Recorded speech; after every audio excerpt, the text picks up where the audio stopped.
Hello students. आज हम heat capacity और स्पेसिफिक हीट कैपेसिटी समझेंगे। मान लेते हैं मेरे पास एक ब्लॉक है जिसका मास m है और ये एम्बिएंट टेम्परेचर पर मैंने इसे रखा हुआ है। Ambient temperature is 25 degree Celsius. तो इसका मतलब इस ब्लॉक का टेम्परेचर भी 25 डिग्री सेल्सियस है। अब मैं इसका टेम्परेचर 25 से 26 डिग्री सेल्सियस करना चाहता हूँ। तो उसके लिए मुझे इसको हीट प्रोवाइड करनी पड़ेगी। Yes, I need to provide heat. तो मैं इसको हीट प्रोवाइड करता हूँ। Let's say Q amount of heat मैंने इसको प्रोवाइड की और उसका टेम्परेचर 25 डिग्री से 26 डिग्री सेल्सियस पहुंच गया।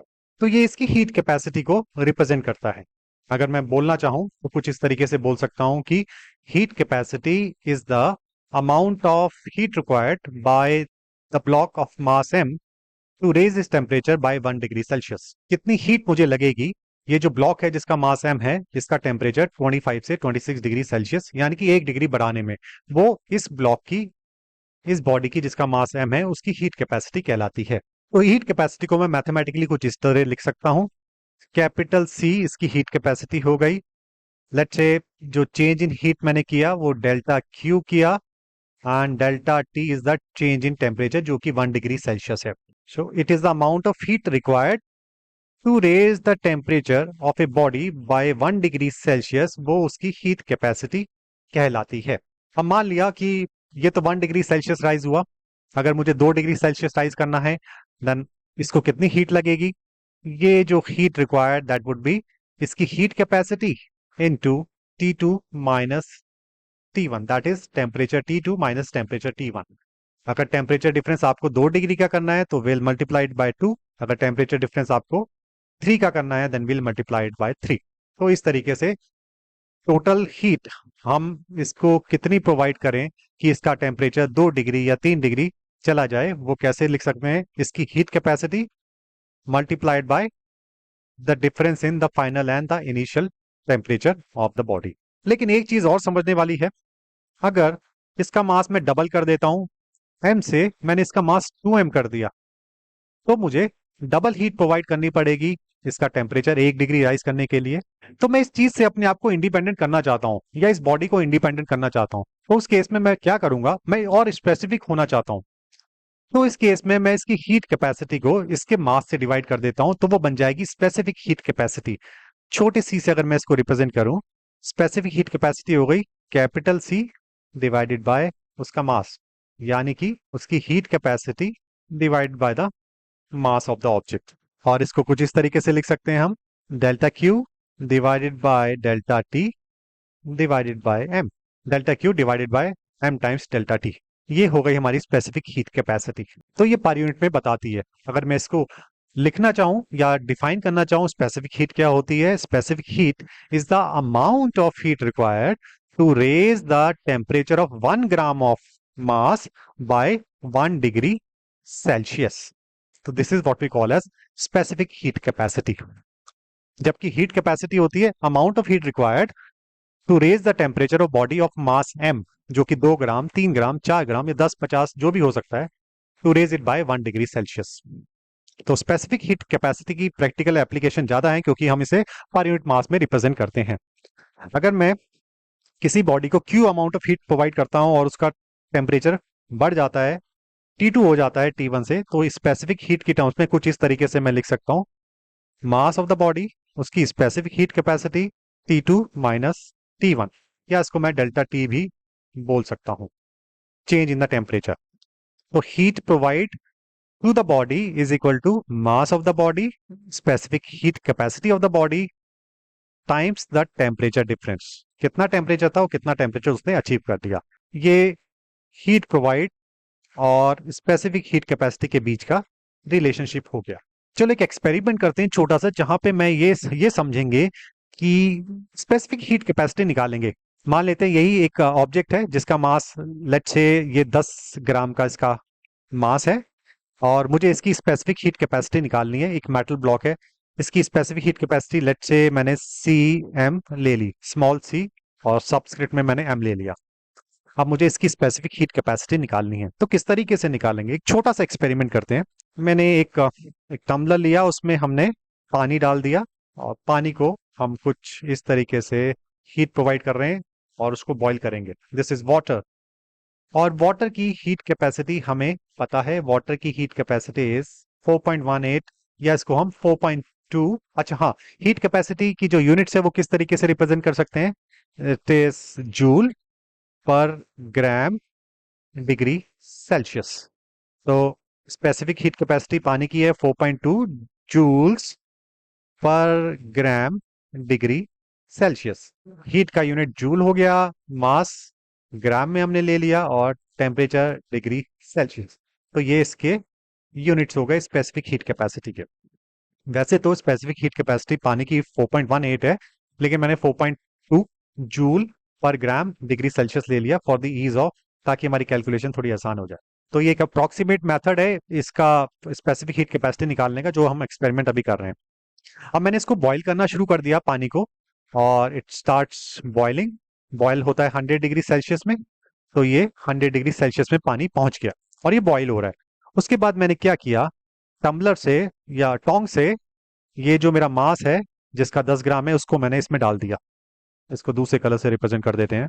मैंने इसको, जिसकी मुझे स्पेसिफिक हीट कैपेसिटी निकालनी है, उसको मैंने पानी में डुबो दिया। 10 ग्राम का ये मेटल ब्लॉक है।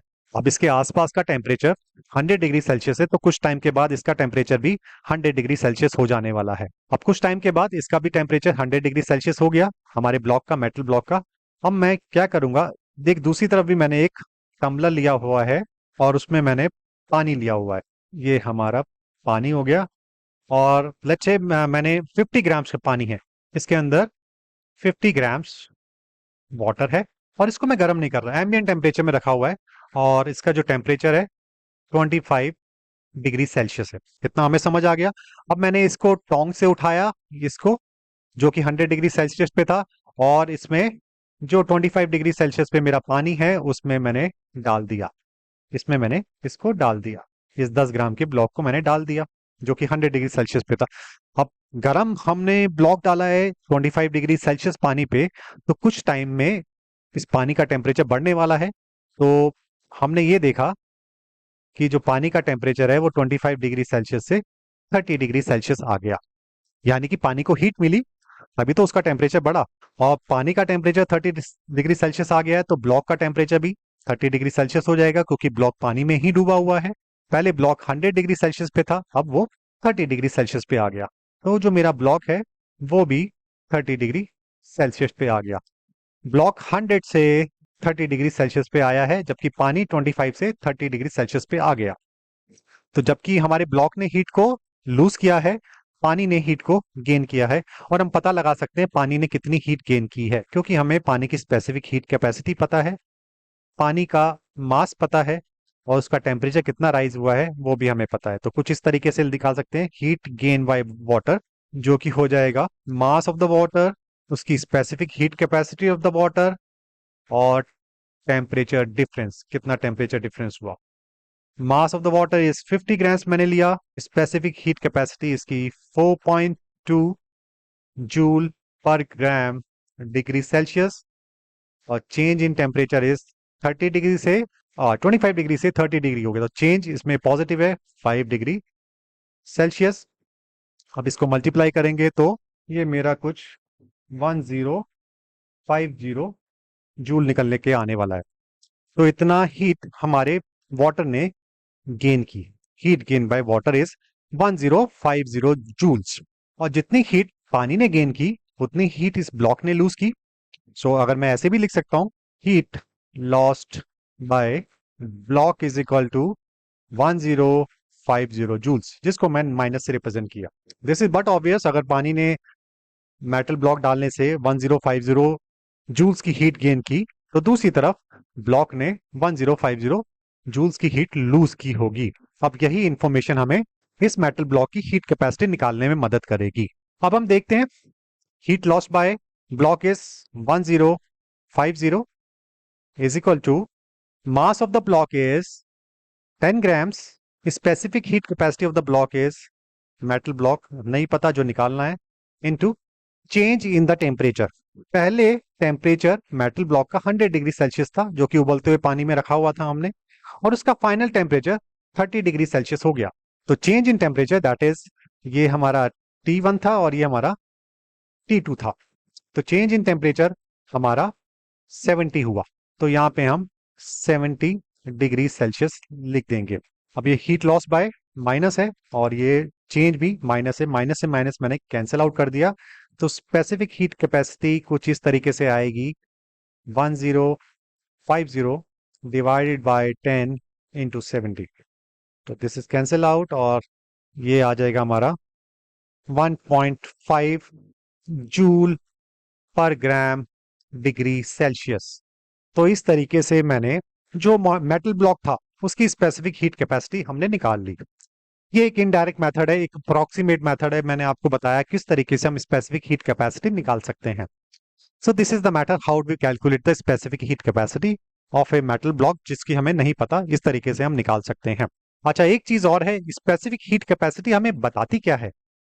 जैसे अभी मैंने बोला specific heat capacity of water is 4.2 joules per gram degree Celsius. और दूसरी तरफ अगर मैं लेता हूं, let's say specific heat capacity of, अगर हम आयरन लेते हैं, आयरन की specific heat capacity 0.5 joules per gram degree Celsius है। तो इससे हमें क्या समझ आता है, इससे ये समझ आता है कि अगर हम सेम अमाउंट ऑफ हीट देंगे, पानी को भी और आयरन को भी सेम मास, अगर मैं लेता हूं 1 ग्राम इसको 1 ग्राम इसको, तो जो राइज इन टेम्परेचर है वो आयरन के केस में ज्यादा होने वाला है वाटर के मुकाबले। चलो करके देखते हैं।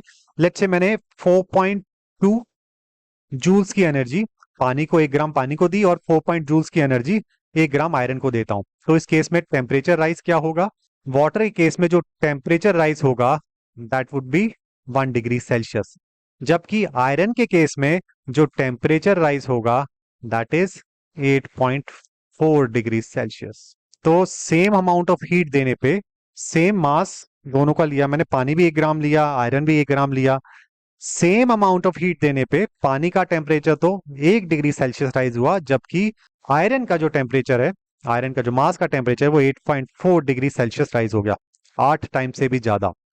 तो इससे ये चीज समझ आती है कि जो हीट एब्जॉर्ब करने की जो कैपेसिटी है, होल्ड करने की जो कैपेसिटी है पानी के पास ज्यादा है, बहुत ज्यादा है, बिना अपना टेम्परेचर इतना राइज किए। 4.2 जूल्स में उसका टेम्परेचर सिर्फ 1 डिग्री सेल्सियस राइज हुआ, जबकि आयरन का 8 डिग्री से भी ज्यादा राइज हो गया। तो यही कारण है कि water is often used as a fire extinguisher, क्योंकि वो जो हीट के ऊपर, जब आग के ऊपर डालते हैं तो उसको वो एब्जॉर्ब कर लेता है और आसपास का एनवायरनमेंट से हीट को एब्जॉर्ब कर लेता है और आसपास के एनवायरनमेंट को वो ठंडा कर देता है। So this is the concept of heat capacity and specific heat capacity. Heat capacity is the amount of heat required to raise the temperature of a body by 1 degree Celsius. While the on other hand specific heat capacity और specific हो जाता है, it is the amount of heat required to raise the temperature of 1 gram of body या mass by 1 degree Celsius. और ये कुछ इस तरीके का हमारा रिलेशनशिप है, हीट एक्सचेंज बोल सकते हैं, हीट सप्लाइड भी है ये, हीट एक्सट्रैक्टेड भी है। तो heat exchange is equal to mass of the body, उसकी हीट कैपेसिटी और change in the temperature. So I hope students ये आपको क्लियर हुआ होगा। Thank you very much.